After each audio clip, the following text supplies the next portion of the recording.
Welcome to the First Time Homebuyers Podcast.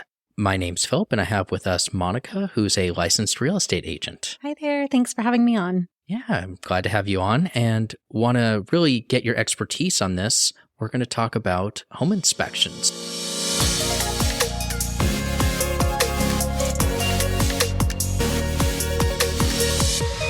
Let's start off by talking about when in the process a home inspection actually takes place. Sure. So once you've approved yourself with the lender, then I will send you a list of homes based on what you have said you are looking for. Once we have the lists going, next we're going to go for a tour of these houses to see how you like them in person. And honestly, it's so important to see them in person versus over pictures because something might be bigger or smaller. Something great might be left out of the pictures. You just never know what you're going to see, and it's so much different in person. Once you, as the buyer, find what you're looking for, we write up an offer. And then once our offer gets approved and accepted from the sellers, that's when we start the inspections process.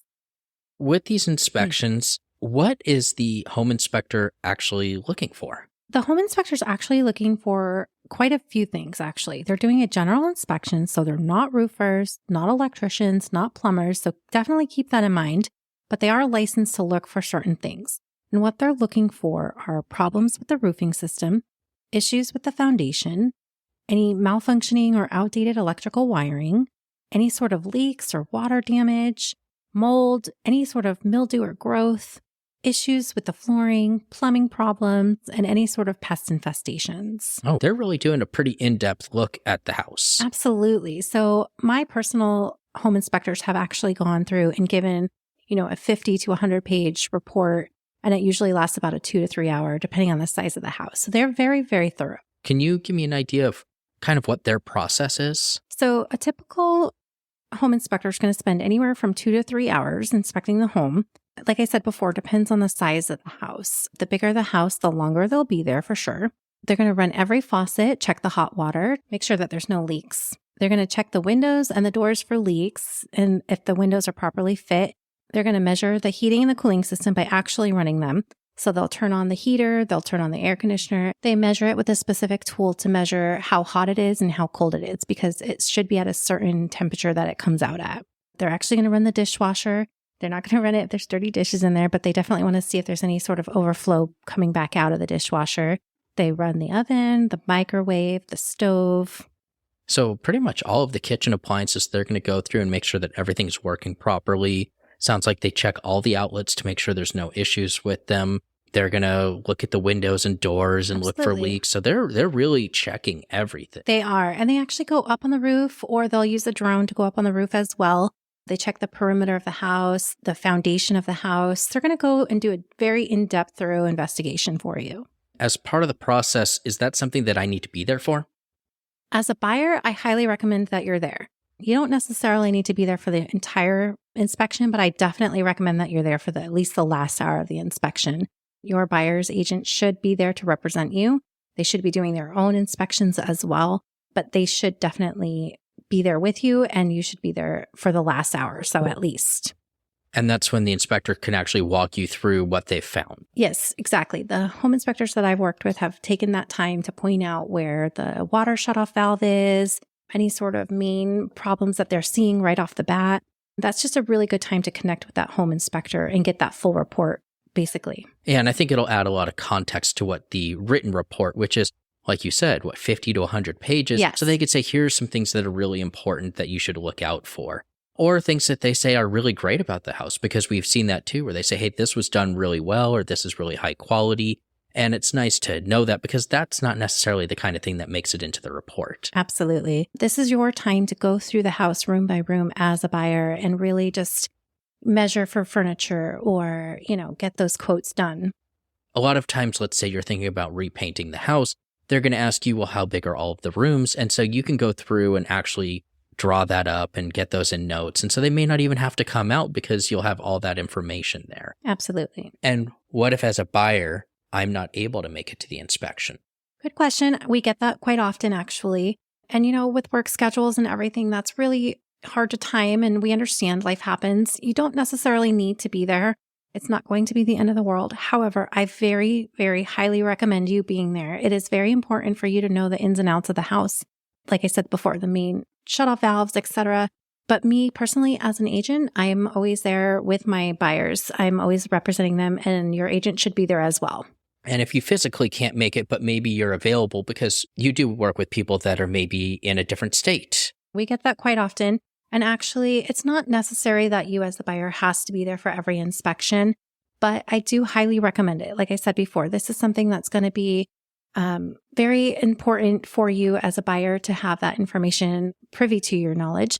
But if you can't make it, we understand, work schedules are hard. For example, I had a buyer who lived out of state and was moving to California.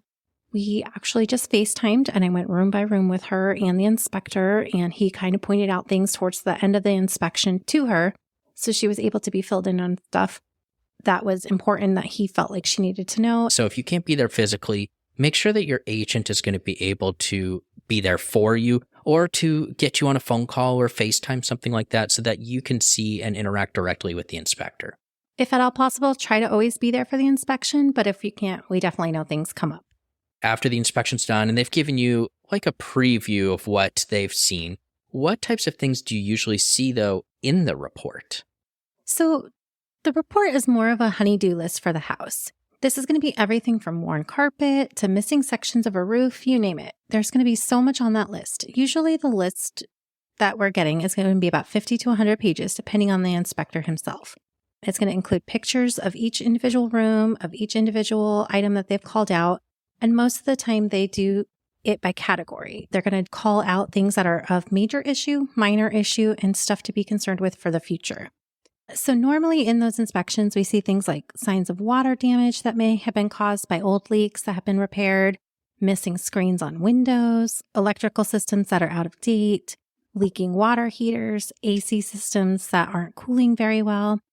And just remember, it is their job to find something as a home inspector. You have to remember that home inspectors' primary job is to find anything they can that's wrong with the house. And so they're going to call out things. I think one of those examples that we come across a lot is they may say that a roof is past its end of life because maybe it's got a 30-year warranty and it's been 32 or 33 years, but they might be in great shape. Exactly. And it might last for another 10 or 20 years. So you don't have to necessarily be concerned with all of those. You really want to look at each thing in context and really end up actually talking to your real estate agent who's going to be able to help you put it into perspective of how important that really is. Absolutely. And so for my clients, I always say start off with the home inspection and look at what the home inspection report says. And then if there's anything major that's called out, like the roof or the AC system, anything like that, then that's when you'd get a professional to come in and look at that roof and look at that AC system. So can you walk us through how that works, getting another inspector for a specific area? Sure. Your agent should be able to provide you with certain information like AC units, pools, roofing, plumbers, septic, wells, and any electrical areas where you may need to bring in a specialized inspector. You can either Google that yourself or you can rely on your agent to give you the information. You don't have to bring them at the beginning, like I said, but if the general inspector finds something, it's definitely good to bring a specialist in and get that report from them. If the item is a concern for you, like an older home with an older roof or a home that has a pool as a major feature, then it would likely make sense to get multiple inspections from specialists. Absolutely. And just remember, as buyers, you're paying for these inspections to happen. So these are going to be out of pocket up front, and they range anywhere in price from $200 to $500, just depending on the size of the house and the inspection being done. Now, if a seller is already providing an inspection, which in some areas they do you still recommend getting your own inspection? I absolutely do. It's always great to have more than one view on something. And just remember, if you do bring in somebody else that the seller is not paying for, that'll be out of your pocket as well. And then the last question is really, how do I find a good inspector? So your real estate agent should be able to help you with that. As an agent, I've worked with many great home inspectors that I refer often. I usually try to give my clients a variety of at least 5 different home inspectors to choose from, all of which I've worked with. You can go online. Just Google in the area. I usually tell my buyers to Google the certain area that they're in and home inspector after that. Just make sure if you're going online and you're getting somebody from online that you read their reviews and also that you check to see if they're licensed in the state. That's an extremely important thing, as you want to make sure that whoever's representing you and giving you that report is fully licensed. And then the last one is personal referrals. Say your parents have used somebody, or you have somebody in the family, anybody you know that's recently purchased a home and has had a good experience with a home inspector. That's definitely a good way to go as well. An inspection's a process where a professional inspects a property for any potential issues. They generate a report for you, and if they find any issues, it's something that you can address. Now, what happens if you do find issues in the inspection report? What's the next step for you? So the next step, really, for me personally as an agent, I go over the home inspection report with my clients. And that's something that you want to make sure that your agent can and should do with you. I like to go over it page by page because, like I said before, some things that are called out on there may seem scarier than they really are. So after we get the report and we've gone through it step by step, then we can do a couple of different options. If there is something major on there that we like to call out, we can ask the sellers for a request for repairs, meaning that we request for them to fix certain things on our list.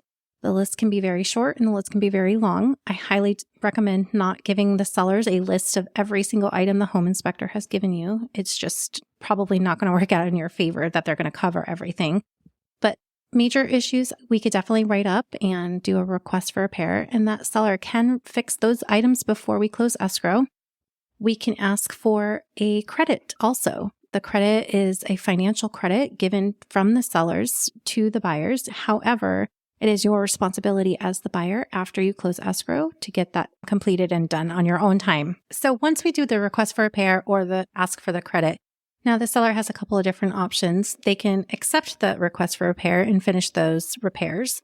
They can give us the credit as buyers, or they can deny it, or they can counter us with what they think is fair of a price to credit us, or what they want to replace instead of replacing or fixing things. They might only want to fix one or two options. What are the types of things are you always going to put on there? So for me, like I said, the home inspector is going to call out major issues, minor issues, and future potential issues. My major issues are going to get called out are the safety issues for you as buyers. We want to make sure that you guys have a roof, that your AC is working, that your hot water is working. We want to make sure that there's not a hole in the roof or anything that's going to be a major concern for you guys as buyers. The safety of my buyers is the first and foremost. So anything that is a safety hazard, I'm definitely going to call out for the buyers. The other thing that we always make sure is on there, and myself as a lender is making sure of this, is anything that can keep the loan from going through. And some of those minimum requirements, especially for those first-time homebuyer programs, are things like a working heater, working kitchen appliances. If those aren't in working order, then we can't get that loan approved. Exactly. Well, this has all been, I think, really helpful for someone who is just trying to learn about what all of these things are. Inspections are such an important thing. Is there ever a circumstance where you don't need to get an inspection? You know, personally, I believe no. I believe that you should have an inspection for every house that you're getting, whether it be a new house or an existing house. I believe that you should get a home inspection report done. It's for your benefit and your benefit only. Well, I think this is all really great information. If people do have more questions about the home buying process or even just home inspections, can they reach out to you directly? Oh, absolutely. I'd love that. The greatest way to reach me is 951-395-1848, and I'm always available to answer any questions, big or small, one question or 1,000 questions. Perfect. We'll have your contact information in the show notes and also on our Facebook group and our website at fthbpros.com. And again, if you have any questions on the lending side of things, my name is Phil. My contact info will be in the show notes, but you can reach me at 949-357-5029. Thank you for your support and happy home buying.